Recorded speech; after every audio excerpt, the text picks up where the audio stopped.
hi.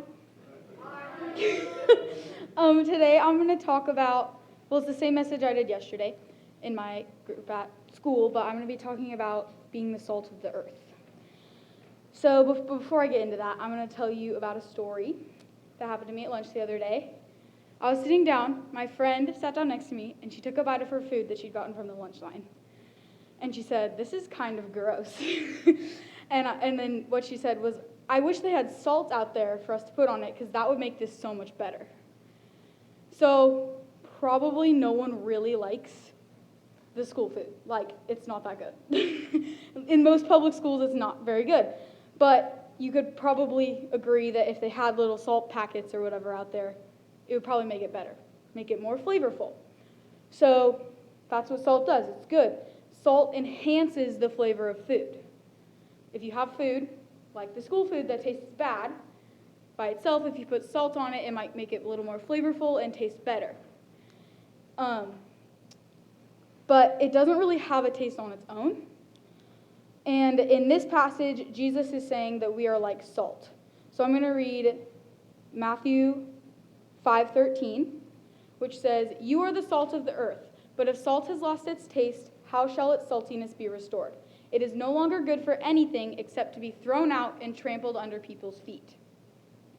So in the same way that salt makes food better when you put it on it, Jesus is saying that we should be like salt and that we're making situations that we're in better. So think of like a friend who you might have that you kind of always want them to be around. Like if you're going to a football game on a Friday night, you want them to come with you because they're like a really fun time to be around, and they're like cheering in the student section and like walking around with you, or like just making jokes and making you laugh. They're really fun. Or if you're like studying at home, which is boring, like no one really wants to study, maybe you want them on FaceTime because they would like help it be more fun to study, and like they'll help you study. Like they're going to be helpful in that situation, but they can also be fun to hang out with. So they're just make every situation you're in with them better. So you can probably think of a situation like that, or a friend like that, and so they probably like bring up the vibe, things like that. But you also probably have friends who do the opposite of that. Like you're like, "Why would you say that? Like that's not very nice. That's not making me feel better about this." But these friends make you laugh. They're encouraging and positive. They lift you up when you're feeling down, everything like that. And you probably have a friend like that, and we hopefully want to be like this, at least with our Christian friends. Like your Christian friends are probably doing that for you, so you want to do that back for them. But what Jesus is saying here is that, what Jesus is saying, we should do that with everyone around us. Like when you interact with anyone in the world around you, be their salt. So make the situation you're in better no matter who you're with. Not just with your Christian friends, but even people you've never met before. Be the encourager. Be the person who's being joyful. Be the person being kind. And then the Apostle Paul also says something similar like this in Colossians 4:5-6, where it says, "Walk in wisdom toward outsiders, making the best use of the time.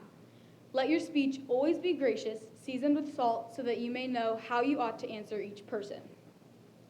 So what Paul is saying here is he's encouraging us to be wise in how we're interacting with outsiders. And by outsiders, he means non-believers, or people who have yet to come to Jesus. And so specifically, what he's saying is be wise in how you use your time.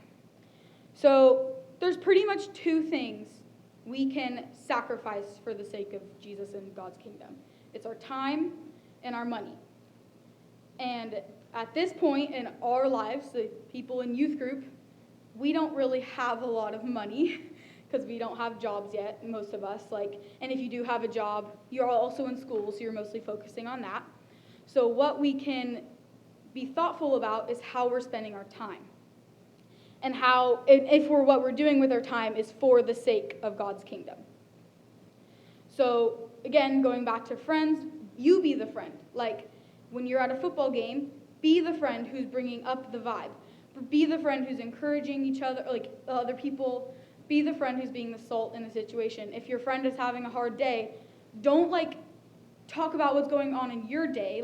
it's okay to have hard days, but if someone is telling you about something hard that's going on for them, be encouraging to them. Don't be like, oh yeah, that really sucks. Be like, oh, I'm sorry that happened. Like, here's something encouraging to make them feel better about that. So be thoughtful about how you're spending your time. And then also what he's saying is be thoughtful about the things you say, kind of what I was saying before. Paul says that our words should be gracious and seasoned with salt. So the words you're using, be gracious and be kind and be encouraging and thoughtful and make the situation you're in better. It's not much more I can say about that. But then what he says is if we do this, we will know how to answer each person. So what he's saying is when someone asks you a question, maybe about Jesus, that you'll know how to answer them. It's okay if you don't know the right answer, or specifically the right answer, but you'll know how to answer them, meaning that you can answer them in a kind way, in a gracious way, not making them feel bad about the fact that they don't believe in Jesus, helping them come to Jesus, and not necessarily knowing how to answer or not knowing what the answer is. Because for me, that is what stops me from sharing my faith a lot, is that I'm scared if I start talking about Jesus to this person over here, they're going to ask me a question and I'm going to feel like I need to know the answer, and that if I don't know the answer, I would feel really bad, or I would feel like, oh, that was something wrong that I did. And it's okay to be wrong, and it's okay to not know, but this is saying this is how you can answer the person. Be gracious, be kind, so you'll respond in the right way. Even if your response is like, I'm not exactly sure about that, or I don't know the specific answer, but here's someone who does, and it's okay that you don't know, it's okay that I don't know. Make sure that you're answering with grace and kindness. And so we don't have to have all the answers, but we are called to share the love of Jesus with every person we encounter. That's what the Bible says we should do. So even if you don't know the answer, still try to share Jesus with your friends, people around you. Be the person who's showing the love of Jesus, who's showing his grace, and then be sharing about him. So be sharing the love of Jesus. Tell them about Jesus and your faith. And if they have questions, it's okay if you don't know the answer.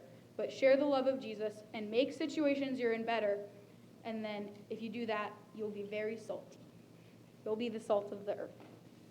That's all I have.